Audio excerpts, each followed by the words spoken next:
Hey everyone, welcome to Intellectual Vivad. This is Bhumika Gunwar और आज हम बात करने वाले हैं एक ऐसी प्रॉब्लम के बारे में जो अनआइडेंटिफाइड है, अननोटिस्ड है, अनपॉपुलर है या फिर हम कह सकते हैं अंडररेटेड है।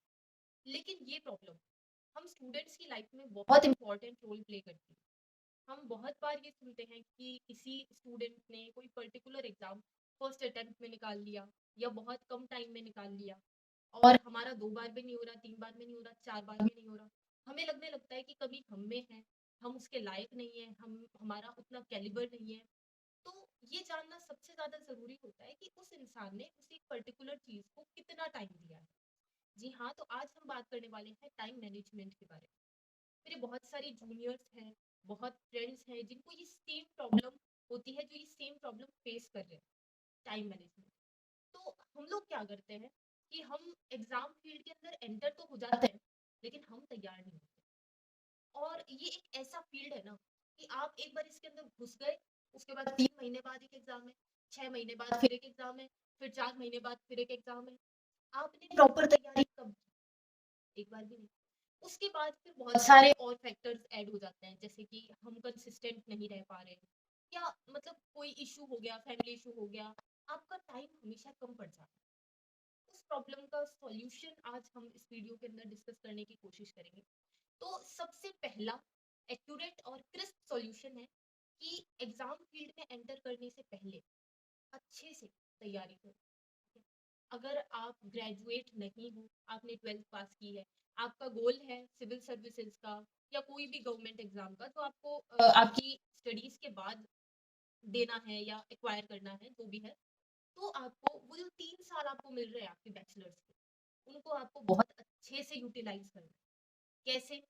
अगर आप साइंस स्ट्रीम से हो, कॉमर्स स्ट्रीम से हो, तो आपको ये देखना है वो दूसरे सब्जेक्ट्स कौन से हैं जो आपके सिलेबस में आएंगे या जो आपके एग्जाम के अंदर आने वाले हैं। वो होते हैं जीएस के चैप्टर्स मेनली, जैसे कि आपके हिस्ट्री हो गई, ज्योग्राफी, पॉलिटी, इकोनॉमिक्स, ये सब। ठीक है, जो आपने पहले कभी नहीं पढ़े, तो वो आपके पास 3 साल है उनको इन डेप्थ पढ़ने के लिए। साथ ही साथ अगर कोई ह्यूमैनिटीज का स्टूडेंट है, ठीक है, जो बीए कर रहा है, बैचलर इन आर्ट्स, तो वो उन 3 साल के अंदर क्या कर सकता है? उन 3 साल के अंदर अगर कोई और कुछ और सब्जेक्ट्स आ रहे हैं, फॉर एग्जांपल मैथ्स आ रहा है, इंग्लिश आ रही है, अगर इंग्लिश आपकी वीक है, तो आप इन दो सब्जेक्ट्स को उस टाइम में इम्प्रूव करें। ठीक है। दूसरा, अगर आप ग्रेजुएट हैं और अभी एग्जाम देने की सोच रहे हैं, तो आपको क्या करना है? आपको खुद को थोड़ा टाइम देना है। हो सके तो 1 साल दो, नहीं है पॉसिबल तो 6-7 महीने आराम से दो। और उस टाइम के अंदर आप सिर्फ अपना सिलेबस अच्छे से कवर करो। कोई भी एग्जाम हो, हर एग्जाम के अंदर पॉलिटी के मेन आर्टिकल्स तो पूछे ही जा रहे हैं ना।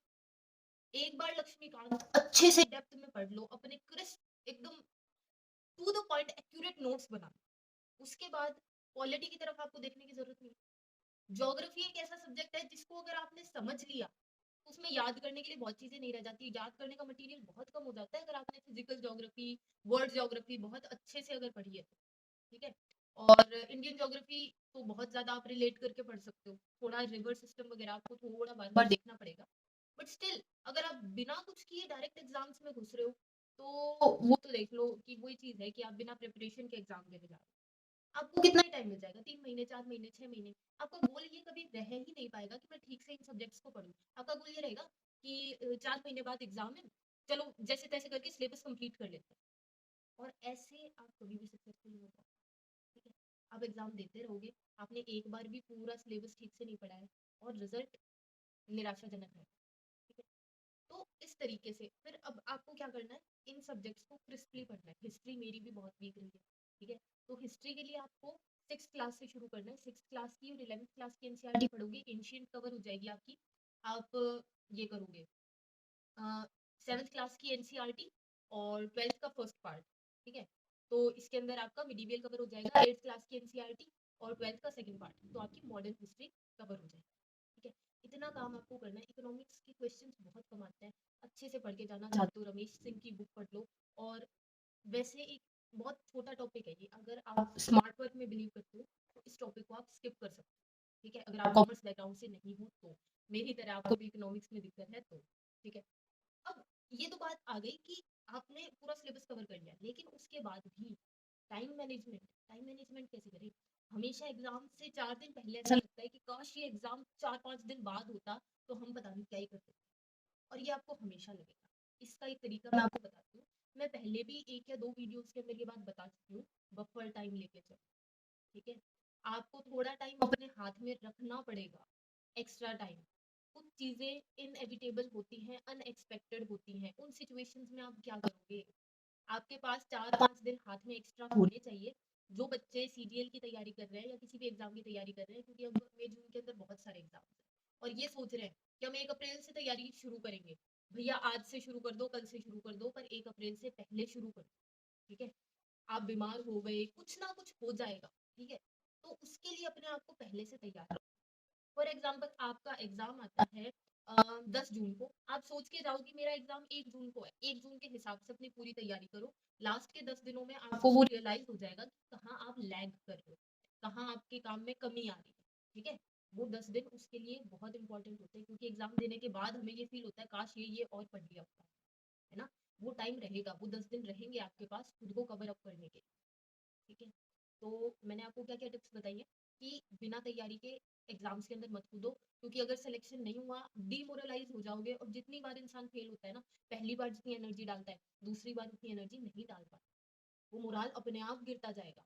मन को, दिल को खुश रखना, मेंटल बैलेंस बनाए रखना सबसे ज़्यादा ज़रूरी है, ठीक है?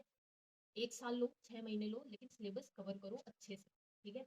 अगर ऑलरेडी इस फील्ड के अंदर आ चुके हो, तो भी खुद को 6 महीने के आस-पास का थोड़ा टाइम दो। 1-2 एग्ज़ाम स्किप कर दो यार, ज़्यादा से ज़्यादा क्या? अब जैसे ये सीजीएल है, ये दे दो, उसके बाद आपके पास बहुत टाइम है, ठीक है? क्योंकि जो मैक्सिमम गवर्नमेंट एग्ज़ाम्स है ना, वो इसी पीरियड के अंदर होते हैं। उसके बाद अपने आप को अच्छा-सा टाइम दो, अच्छी इन डेप्थ तैयारी करो और उसके बाद मैदान में आओ, ताकि आप भी अच्छा कॉम्पिटिशन दे पाओ, ठीक है? जो बच्चे ऑलरेडी एग्जाम फील्ड के अंदर है, जिनका सिलेबस भी कंप्लीट है, उनको ये काम करना है कि आपको बफर टाइम लेके चलना है, अपने मन को, अपने दिमाग को, अपने दिल को, सबको शांत रखना है। इधर उधर के पंगों के अंदर नहीं पड़ना है। कोई भी सोशल इशू है, पर्सनल इशू है, थोड़ा उनको ना अवॉइड करने की कोशिश करो, मन को शांत रखने की कोशिश करो। अगर सॉल्व करने से पहले आपका मन शांत नहीं रह रहा, तो भाई सॉरी बोल दो, सामने वाले को बोल दो कि भाई तू सॉरी बोल दे, कुछ भी कर लो, लेकिन मैटर सॉर्टेड रखो, क्योंकि इस टाइम पे आप स्ट्रेस अफोर्ड नहीं कर सकते हो। रिश्ते रुक सकते हैं, करियर नहीं रुकता। रिश्तों की एज लिमिट नहीं होती, करियर की एज लिमिट होती है। करियर अच्छा रहेगा, अच्छी जॉब रहेगी, रिश्ते अपने आप अच्छे हो जाएंगे, क्योंकि आधा स्ट्रेस, फाइनेंशियल स्ट्रेस आपका खत्म हो जाएगा। I hope the tips will help you and may all of you succeed in all your exams. Thank you and जय हिंद।